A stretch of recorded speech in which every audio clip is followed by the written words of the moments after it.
Welcome to OnCore for the week of March 13th. This is your weekly show around all things mobile gaming. Let's jump right into the biggest news of the past week, which has a common theme around beloved entertainment properties taking a dip into the mobile gaming scene. Starting out with the announcement of a new Telltale Games franchise, this time all around the Marvel smash hit Guardians of the Galaxy. Early reports say that this 5-episode series will not be related to the movie storylines in any way and will instead be based on the comic. Therefore, some fresh voice talent will be assuming the roles of the now iconic characters. A couple of notable names on the cast list are Scott Porter from Friday Night Lights, who will be playing Star-Lord, and fan favorite Nolan North of Uncharted fame will be playing Rocket Raccoon, which is perfect casting because Nolan North has impeccable comic timing. He can literally play anything at this point, and I'd be on board. Telltale described the game in a news release as telling a brand new story of the universe's unlikeliest heroes, Star-Lord, Gamora, Drax, Rocket, and Groot. Here's a brief synopsis from the studio. In the wake of an epic battle, the Guardians discover an artifact of unspeakable power. Each of them has a reason to desire the relic, as does a ruthless enemy who is the last of her kind and who will stop at nothing to tear it from their hands. So that synopsis is pretty vague and sounds very similar to the Guardians story in the movie, but I'm sure their adventure will be different enough, and this totally makes sense as Telltale's next franchise. It's interesting to see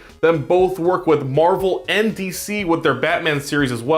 They've definitely got this game genre on lockdown. Continuing on this theme of film and TV adaptations, this past week we got a gameplay trailer for the Orphan Black mobile game tie-in, simply called Orphan Black the Game. What's most interesting about this project is that the studio who produces the actual TV show is actually producing the game as well, which you rarely ever see in game development. The idea for the game started floating around in 2014, where players will take control of different clones and have to solve a variety of puzzles and riddles to solve a variety of crimes they come across. When the producers on the show figured out the angle they wanted to go with, Boat Rocker, the show's production company, started putting together a team in-house of designers, artists, and developers to start working on the game. Here's what James M. Woods, the CTO of Boat Rocker, said about the game in an interview with Polygon. As producers and IP rights holder, we felt that building this game in-house would afford us the creative freedom to execute on our shared vision without losing any of the core elements that we feel capture the spirit of the Orphan Black world. So that's a really ambitious goal and a big risk for a TV production company to take on for one of their properties. Historically, movie and TV tie-in games